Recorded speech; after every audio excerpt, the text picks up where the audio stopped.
Oi pessoal, bem-vindos à disciplina de Zoologia de Vertebrados. Eu sou a professora Mariana Bender e eu estou com vocês na disciplina na parte de peixes. Hoje a gente tem a participação nessa aula da minha aluna Bruna Sereta e nós vamos mostrar para vocês aqui um pouquinho de cefalocordados, então cefalocordados representados pelos anfioxos, nós vamos ver os anfioxos na lupa. Depois disso a gente vai entrar no mundo dos agnatos, né, que são esses animais, no caso peixes, que não têm mandíbulas, né, então fazem parte do grupo agnata.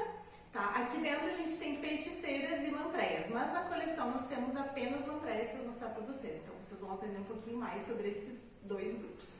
Né? E aí depois disso a gente entra no mundo dos animais com mandíbulas, né, os gnatostomados, e a gente começa mostrando para vocês os elasmobrânquios, né, também vamos falar um pouquinho das quimeras dentro do grupo Holocéphale. E esses grupos, né, Holocéphale e elasmobrânquio, fazem parte da classe Chondrites, então já são animais aí com mandíbulas, né, com várias características que fizeram com que eles dominassem os oceanos como predadores de topo.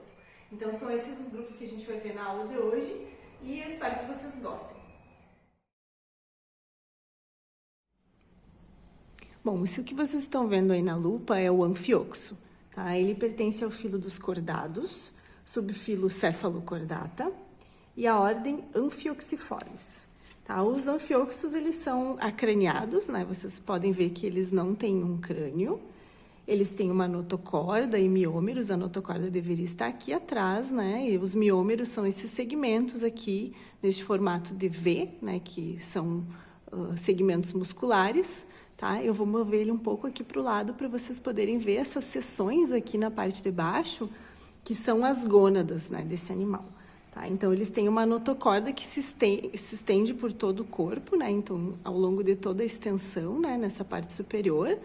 Ele é um animal filtrador, né? Então, ele filtra as partículas, né, que ficam suspensas. Então, essas partículas podem ser diatomáceas e outras partículas, né, através desses cirros que ficam aqui, nessa porção aqui frontal, né, do animal. Então, eles são marinhos, né? São animais que habitam principalmente águas rasas, ficam enterrados, né? Para segurar essas partículas, com os cirros, eles utilizam um muco que é produzido pela faringe, né? Então, esse muco ajuda para que as partículas sejam apreendidas, né? E o muco é produzido por um órgão chamado endóstilo, tá bem? Então, eles não têm cabeça, não têm cérebro, não têm olhos complexos, não tem crânio, tá? Eu vou passar aqui para vocês verem ele melhor, tá? Eles vivem até 4 anos como adultos, tá? Como larvas, eles vivem entre 1 e 2 anos, depois disso amadurecem, né? Para se reproduzir, então, eles utilizam a coluna d'água, as fêmeas e os machos nadam, né, até a coluna d'água, né, onde se reproduzem. O ancestral desse animal aqui provavelmente é o picaia, tá? Bem conhecido aí. E o picaia tem origem no Cambriano, tá certo? Então. Oi, pessoal. Agora nós vamos ver as lampreias, tá? Então, nas lampreias nós estamos entrando no mundo dos craniados, tá? Assim como nas feiticeiras. Então, feiticeiras e lampreias são caracterizadas por terem crânio, diferente dos anfioxos que nós vimos anteriormente, tá? Nas lampreias, e aí diferente das feiticeiras, a gente está entrando no mundo dos vertebrados, tá? Por quê? Porque as lampreias, né, que esse aqui é um exemplar que a gente tem aqui na coleção, nas lampreias a gente vai ter aqui uma notocorda que é persistente, tá? E aqui a gente vai ter as vértebras, né, desse animal calcificadas, tá? Elas não são ainda mineralizadas, mas elas já são calcificadas, tá? Então, isso é uma característica que aparece, então, nas lampreias, diferente das feiticeiras, que elas não vão ter essa calcificação, então, por isso elas não caracterizam, então, não são caracterizadas como vertebrados, mas sim como craniados, tá? Bom, então, as lampreias, juntamente com as feiticeiras, pertencem a uma subclasse chamada ciclostomata, né? Então, esse nome ciclostomata está associado a essa boca, né, que tanto as lampreias quanto as feiticeiras têm, que é essa boca circular, que elas utilizam para coisas distintas, mas o formato da boca e as estruturas internas são muito parecidas, tá? Então, é essa subclasse ciclostomata, tá? Então, esse formato do corpo, né, esse aspecto aqui cilíndrico, alongado e outras similaridades que existem entre feiticeiras e as lampreias são associadas com um processo de evolução convergente, tá? Então, seria uma convergência nas características entre esses grupos que são independentes, né? Então, são de linhagens distintas, mas que teriam desenvolvido essas características convergentes, né? Para ter a mesma adaptação, então, ao ambiente, tá? Então, isso aqui é bem relacionado à interação que elas têm com o meio em que elas estão inseridas, tá? Então, em termos das características morfológicas, né? O que a gente tem aqui que é importante que vocês saibam, né? Então, na lampreia a gente tem então esse corpo alongado, aqui cilíndrico. Na cabeça, né, nessa região anterior, vocês podem ver, né, 7 pares de fendas branquiais, né, nos dois lados. A gente vai ver isso melhor depois num zoom aqui que a gente vai mostrar para vocês. Aqui na parte superior tem um olho pineal, tá? E aqui na cabeça a gente também vê olhos laterais, tá? Esses olhos, eles não têm uma estrutura muscular para segurar eles, assim como aparecem nos vertebrados superiores, mas são olhos funcionais, tá? Então, esses olhos aqui têm função, tá? A boca é nessa seção aqui, nessa porção terminal da cabeça, depois a gente vai ver com um zoom, né, bem apropriado para vocês poderem ver essa estrutura córnea que tem da boca, que serve para sugar, né, elas são parasitas, então a gente vai ver isso melhor depois, tá? Na lateral do corpo aqui existe sim uma linha lateral que não é tão desenvolvida como aparece nos vertebrados superiores, no caso dos peixes, que tem essa linha lateral bem desenvolvida. E aqui são células chamadas neuromastos que aparecem na lateral do corpo, tá? Aqui nessa parte posterior, o que a gente pode ver nas lampreias é entre 1 e 2 nadadeiras dorsais. Aqui no caso vocês estão vendo uma nadadeira que está aparecendo aqui. E essa nadadeira caudal, tá? Nas feiticeiras existe uma única nadadeira caudal, então um conjunto aqui, toda uma única nadadeira caudal, tá? Então essas são as características gerais, né, de diagnóstico desse grupo das lampreias e agora a gente vai mostrar um pouquinho melhor para vocês um zoom nessas características mais de perto. Bom, então agora a gente vai olhar mais de perto a lampreia, né? Então principalmente essa parte anterior, a porção da cabeça. Tá? Então, nessa porção anterior aqui, o que é importante que vocês vejam são esses 7 pares de fendas branquiais que aparecem aqui, né, no detalhe. Então, essas fendas, elas existem tanto de um lado quanto do outro, né? Então, por isso que são 7 pares de fendas, tá? Na cabeça, a gente também tem os olhos, então aqui um olho e do outro lado da cabeça existe outro olho, né, que não é tão desenvolvido, né, comparado com o olho de um vertebrado superior. E na porção superior da cabeça existe esse olho pineal, certo? Então aqui vocês estão vendo esse olho pineal. Agora eu vou virar a lampreia para vocês poderem ver a boca, né, que existe na porção terminal aqui da cabeça, tá? Então o que existe aqui na boca? Vamos dar um zoom aqui para mostrar para vocês de pertinho, né? Então aqui a gente tem essas fímbrias, que são essas vilosidades, né, esses cabelinhos aqui que servem para ela perceber a pele da presa, né? E dentro nós temos então dentes, uma grande quantidade de dentes que estão dispostos de maneira circular, então formando esses círculos aqui na boca, né? São dentes córneos, né? E lá dentro, bem atrás, vocês podem ver a abertura da boca e uma língua que também tem uns dentes por cima, é uma língua raspadora, né? Nesse caso, tá? Então, esse aparato bucal aqui, ele é muito eficiente para rasgar e sugar os fluidos corporais dos organismos que as lampreias parasitam, né? Então, as lampreias são, em sua maioria, parasitas, né? Mas existem espécies que não são necessariamente parasitas. Daí, essas que não são parasitas são, em sua maioria, de água doce, né? Daí, já as parasitas podem ser tanto marinhas quanto de água doce, tá?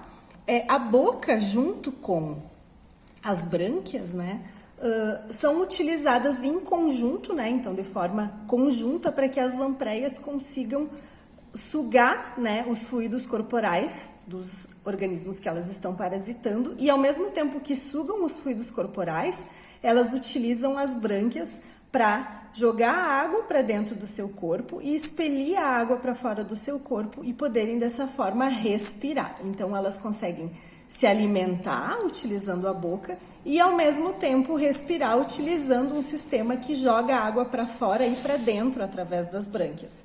Tá? Então elas formam um vácuo, né, com a boca, né, selam ali a parte que elas estão predando, lá parasitando, né, dos organismos, e conseguem respirar ao mesmo tempo. Então é um sistema bem complexo que elas utilizam e desenvolveram para poder fazer isso. Ao mesmo tempo respiram e conseguem sugar os fluidos corporais dos seus hospedeiros, certo?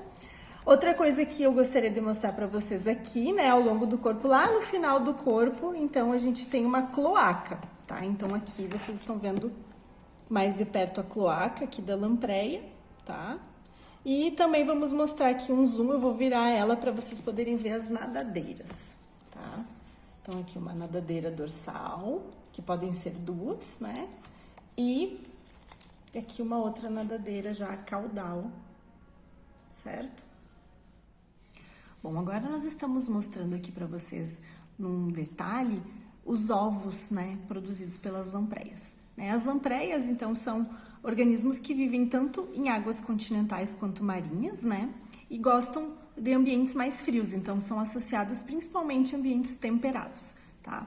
As lampreias, assim como o salmão, por exemplo, são semélparas. Isso quer dizer que elas se reproduzem e depois desse evento reprodutivo, elas morrem, tá? Então, essa característica é chamada de semelparidade, tá?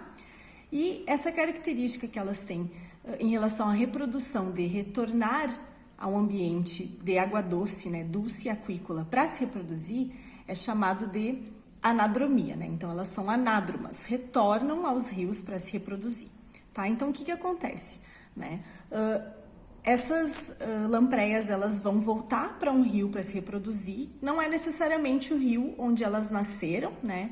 Mas existem locais que concentram a reprodução desses organismos, geração após geração, né? Então, os adultos, em determinado momento, eles param de investir em características normais do seu corpo para investir exclusivamente na produção de ovos e em características associadas à reprodução, né? Eles migram, então, para os rios. Nos rios, eles vão fazer ninhos, né? Então, utilizam algumas pedras, fazem esses ninhos, acabam liberando muito hormônio, né, para atrair as fêmeas, e as fêmeas auxiliam um pouco na construção desse ninho, ficam tendo eventos de reprodução ali durante uns 7 dias, as fêmeas e os machos se reproduzindo. Então, aqui vocês estão vendo os ovos, né? E aí, então, eles morrem depois desse evento reprodutivo. As larvas, né, das lampreias vão ficar, então, no solo, né? Então, associadas ao solo, com a sua boca virada para cima, elas são filtradoras e elas podem ficar até uns 7 anos nesse estágio larval, né? Então, durante 7 anos ficam se alimentando, né, de partículas na água, vão atingir até uns 15 centímetros essas larvas durante esse período e depois se transformam em adultos, né? Quando se transformam em adultos, voltam para o ambiente marinho, né? E aí vão viver até 3 anos, entre 1 e 3 anos, quando, mais uma vez, vão ter um evento reprodutivo, tá? Então, esse é o ciclo de vida, né, de grande parte das lampreias, né? Então, elas são anádromas, né? Voltam para os rios para se reproduzir e são semélparas, né? Elas morrem após os eventos reprodutivos. Oi pessoal, tudo bem? Meu nome é Bruna Sereta, eu sou aluna do mestrado de docência orientada. Então, antes vocês estavam vendo a aula de agnata, tá? Então agora a gente vai ver um pouquinho da classe dos condrictes. Os condrictes, eles estão dentro dos gnatostomados. Então, antes a gente estava falando de animais sem mandíbula. Então, agora a gente vai falar dos animais com mandíbulas, tá? Então, na classe dos condrictes, a gente tem mais ou menos 1.200 espécies e elas vão estar divididas em 2 subclasses, que vão ser os elasmobrânquios e os holocéfali, tá? Então, os elasmobrânquios vão ser os tubarões e raias, que são mais conhecidos por nós, e a gente também tem as quimeras, que são o holocéfali. Aqui a gente não vai ter nenhuma quimera para mostrar para vocês hoje, mas depois a gente vai colocar algumas fotinhos junto na aula, tá? Então, algumas características gerais do grupo que eu vou trazer para vocês, depois a gente vai dar um zoom mostrando os espécimes aqui para conseguir ver os detalhes, tá? Então, algumas características gerais deles. A maioria são de ambiente marinho, a gente vai ter algumas também que entram na água doce, como por exemplo o tubarão cabeça chata, então ele entra na foz dos rios. A gente também tem algumas raias de água doce, se eu não me engano essa daqui é de água doce, que depois a gente vai mostrar ela bem grande também. Então, as principais características deles, eles são chamados também de peixes cartilaginosos. Eles têm esse nome porque o esqueleto ele ainda não é mineralizado, então o esqueleto não é completamente de cartilagem, ele já vai ter cálcio, então ele vai ser calcificado, tá? A gente vai ter então a presença de mandíbula, depois a gente vai explicar melhor com uma cabeça enorme como é que funciona a mandíbula deles. Tá? Outras características também é que eles têm a pele toda revestida por dentículos dérmicos, que a gente também chama de escamas placoides. Elas são semelhantes aos dentes da boca deles, então ela vai ter dentina, vai ter toda a estrutura igual a que tem no dente da boca. Eu lembro que eu vou contar uma história que uma vez eu quis saber, porque eu pensei, tá, mas é dente, né, que ele deve arranhar. E aí eu perguntei, tá, mas se a gente passa a mão ao contrário, vai ter espinho? E de fato, me responderam que trabalha com tubarão, sim, a gente não vai arranhar a mão, mas que a gente sente a pele bem áspera, justamente porque esses espinhos, eles vão estar, deixa eu pegar um exemplo aqui, eles vão estar virados para trás, porque vai ajudar na hidrodinâmica deles na água. Então todo o corpo desses animais é perfeito para eles viverem no ambiente aquático, né? Inclusive serem grandes predadores. Então a gente vai ter esses dentículos virados para trás para auxiliar na hidrodinâmica desse grupo. Tá? Outras características que a gente vai ter também é o clasper, que a gente vai dar um zoom aqui melhor, que é uma característica do grupo, que vai ser então um órgão copulador que a gente vai encontrar nos machos. Então quando a gente quer diferenciar um macho e fêmea, a gente vai diferenciar principalmente por causa do clasper. Eu vou mostrar bem onde que ele fica. Tá? A gente vai ter também o crânio sem suturas, que aqui não tem como mostrar, né? E também a reposição de dentes durante toda a vida, que a gente vai mostrar depois dessa mordida, essa maxila aqui. Tá? Então a reposição como é que funciona? A gente, por exemplo, a gente vai ter os nossos dentes de leite, a gente vai perder e a gente vai ter todos os dentes de novo. Os tubarões não têm isso, os dentes mais de fora da boca são os que eles utilizam, aí se aquele dente cai vai vir um dente novo, então eles estão sempre repondo os dentes ao longo da vida. E eu acho que é isso, agora a gente vai ver um pouquinho mais sobre eles olhando de perto. Então aqui, galera, a gente vai ter uma maxila de tubarão completa, aí para explicar para vocês um pouquinho como que funciona. A nossa mandíbula e maxila, né, a maxila na verdade está fundida aos ossos do crânio. Comparando então com os peixes cartilaginosos, na verdade aqui a cartilagem do palato quadrado deles vai estar separada dos ossos do crânio. Então quando eles vão pegar uma presa, toda essa maxila vai se deslocar para frente. Tá? Então a gente vai botar um videozinho também para vocês verem. E aí também tem a questão dos dentes dele, que eu vou mostrar metade da mandíbula que a gente tem aqui. Que então, como eu falei antes, os dentes mais de fora são os utilizados para alimentação. E então, quando esses dentes caem, a gente vai poder olhar aqui embaixo que tá cheio de dente, que é a reposição. Então, quando o dente mais de fora cai, esses novos aqui vão surgir, tá? Outra característica geral que eu falei antes também é o clasper. O clasper a gente pode ver nessa raia aqui. Então, um zoom aqui, por favor. O clasper é essa parte aqui mais resistente, que é o órgão copulador que a gente vai encontrar nos machos. O clasper vai estar unido às nadadeiras pélvicas, e então quando eles vão se reproduzir, eles vão inserir um por vez desses clasper nas fêmeas. Inclusive a reprodução, vocês podem procurar, é muito louca, é agressiva, tá? Porque esses animais, eles se mordem, inclusive eles chegam a perder dentes durante a reprodução. As fêmeas ficam com marcas de dentes e elas têm até a pele mais espessa para aguentar as mordidas dos machos. Aí então agora falando sobre a separação dos grupos, como a gente diferencia eles, a gente vai ter os elasmobrancos, né, que são os tubarões e as raias, e a gente vai ter os holocéfali, que são as quimeras. Como eu falei antes, a gente não vai ter quimera aqui para mostrar, mas algumas características gerais delas. Elas vão ter mais ou menos 5 pares de fêmeas branquiais. Elas vão ter, ao contrário dos tubarões das raias, como se fosse um opérculo semelhante aos peixes ossos que vai ficar tapando essas fendas branquiais. E elas vão viver em ambientes de alta profundidade e elas também vão ter olhos bem desenvolvidos e bem grandes para enxergar na escuridão. E aí, entrando nos elasmos, a gente vai ter os tubarões e as raias. Como que a gente faz para diferenciar? O que eu vou falar aqui não é regra, a gente tem exceção aqui que eu vou mostrar depois. Mas no geral, como que a gente consegue diferenciar eles? Primeiro a gente diferencia pelo formato do corpo, né? Que as raias elas vão ter esse formatinho mais achatado, elas vão ser geralmente bentônicas, tá? Então elas vão ter esse formato, então comparando com os tubarões que a gente vai ter. Nas raias a gente tem os olhos na porção dorsal do corpo, então eles vão ficar em cima. A gente também vai ter, virando ela, as brânquias. Então as brânquias vão ficar nessa região aqui, eu não sei se vocês conseguem enxergar um zoom, mas nesse caso a gente vai ter 5 pares de fendas branquiais. Como eu falei, as fendas branquiais aqui, elas não vão estar tapadas por opérculos, vai ser direto em contato com o meio externo, tá? A gente vai ter também a boca na região ventral e as narinas na região ventral, tá?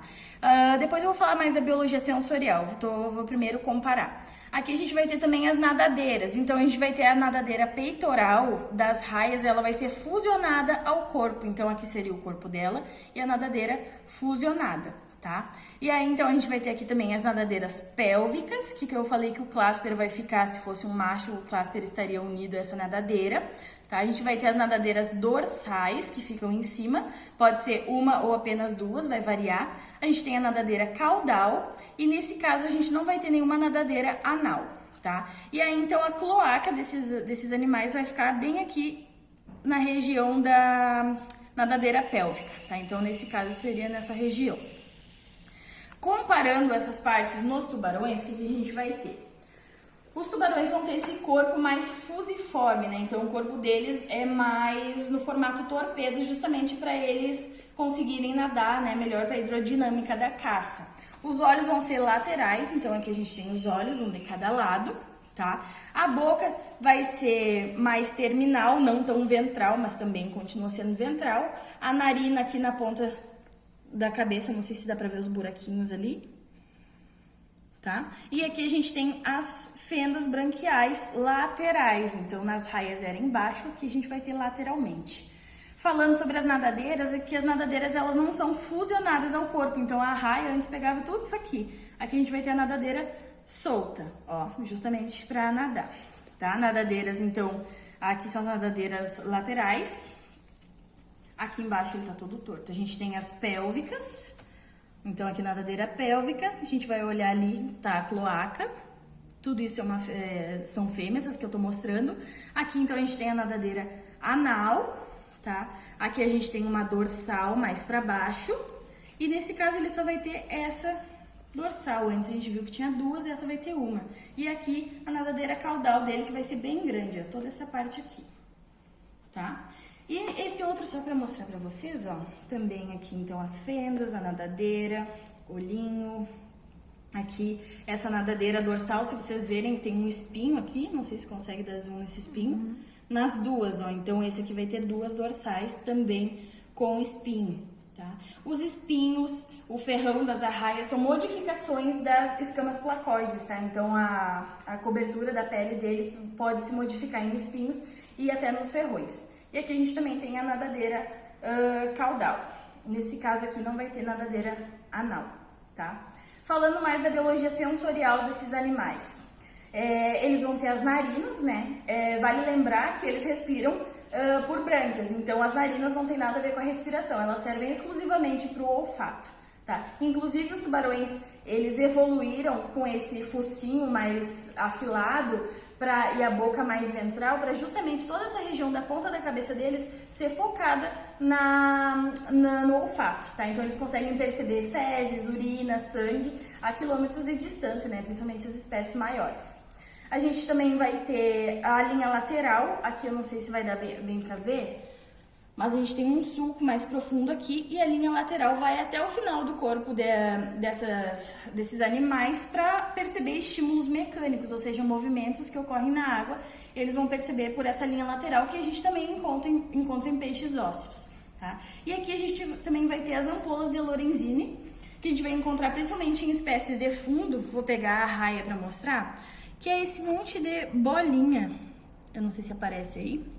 Então, esse monte de bolinha vai ser responsável, são furinhos, na verdade, que vão perceber estímulos eletromagnéticos. A gente vai ter também em grande quantidade nos tubarões martelo, né? E em espécies de fundo, porque essas espécies vão estar procurando alimento na areia, então eles vão perceber os estímulos eletromagnéticos das suas presas, que estão escondidas. Outra característica dos elasmos também é a membrana nictitante, que é uma dobra que fica na região do olho, que serve para proteção dos olhos em situações de estresse mecânicos e também de luminosidade. Então, por exemplo, em vídeos também de tubarão saindo da água, a gente consegue ver uma membrana branca tapando o olho deles. Nesse caso a gente não consegue ver, tá só o olho dele mesmo. Mas então nos vídeos a gente consegue ver essa membrana protegendo o olho deles. E agora eu quero mostrar para vocês o espiráculo, que vai ser aqui pode dar zoom, que é como se fosse um furinho que fica atrás dos olhos. Aqui na arraia é melhor de ver, então fica bem atrás dos olhos e ele serve para auxiliar na respiração, porque essas espécies então que vão viver em locais de fundo, né, elas têm as brânquias na região de baixo, que eu mostrei antes para vocês, né. Então aqui a gente vai ter as brânquias. Só que então, como eles vivem no fundo, eles precisam de um auxílio. Então a gente tem esses espiráculos auxiliando na respiração. No caso desse tubarão, ele vive no fundo, mas não é tão dependente como a raia. Então a gente vai ter furinho também, mas não tão bem desenvolvido como aqui. Então, pessoal, para mostrar para vocês, né, que nem tudo é regra, existem as exceções. Aqui a gente consegue perceber porque eu tô mostrando de perto, mas se vocês verem esses dois animais do ambiente, vocês podem confundir, pensar, tá, mas isso é raia ou isso é tubarão? Então aqui eu tenho um exemplo de tubarão e um exemplo de raia. Aqui a gente tem a raia viola, espécie que está ameaçada de extinção, tá, do gênero Rhinobatus. Então a gente vai olhar, ó, isso aqui é a nadadeira peitoral dela, viu? Se a gente olhar essa voltinha, talvez a gente pense, bom, mas será que isso é uma raia mesmo? Tá? Então, porque ela não tá totalmente fundida no corpo que nem as outras raias. Tá? Ela tem então esse focinho bem afilado aqui, os olhos, o espiráculo, não sei se dá pra ver, mas ela tem espinhos também bem no meio do corpo. Aqui as nadadeiras dorsais, né, tem duas. Essa aqui a gente não vai ter espinho. Aqui na parte de baixo, ó, nadadeira pélvica, aqui a cloaca, as narinas e ali a boquinha dela, tá? Ah, e aqui as brânquias, ó. Tá? Então isso aqui é uma raia viola. E aqui a gente vai ter o tubarão anjo, o nome dele é do gênero Squatina, tá? Então também se a gente olha ele, ó, parece uma raia, mas na verdade a nadadeira pélvica dele é separada do corpo. Aqui a gente vai ter também as duas nadadeiras dorsais, nadadeira caudal, ele também vai ter espinhos aqui no meio do corpo, ó. Aqui as nadadeiras pélvicas, a cloaca, e aqui a gente vê as brânquias, ó. Então as brânquias não vão estar bem embaixo que nem a da raia. Vou botar assim pertinho, ó. A da raia tá bem aqui embaixo. A dele, se a gente for olhar, parece que tá embaixo, mas na verdade ela tá lateral, tá? Então ela fica bem nessa divisória. A gente vai ter aqui as fendas branquiais, certo? Também é uma espécie de fundo, então a gente tem os espiráculos atrás dos olhos. E a boca também, ó, é na região ventral, mas é mais terminal do que ventral essa boca. Mostrando a carinha então da raia, que antes eu mostrei o clasper para vocês. Essa aqui é uma raia de ferrão do gênero Potamotrigon, que ela é exclusivamente de água doce e ela ocorre apenas aqui na América do Sul. Ela tá toda amassadinha, vocês não vão conseguir ver direitinho, mas ela é bem arredondada, ela tem um formato bem oval. Ela tem alguns espinhos aqui na cauda, ó, não sei se dá pra ver aqui os espinhozinhos. E a gente tem o ferrão. Essas raias, então, elas são muito venenosas. E elas podem atingir até 5 metros de comprimento em locais como Austrália e Nova Guiné.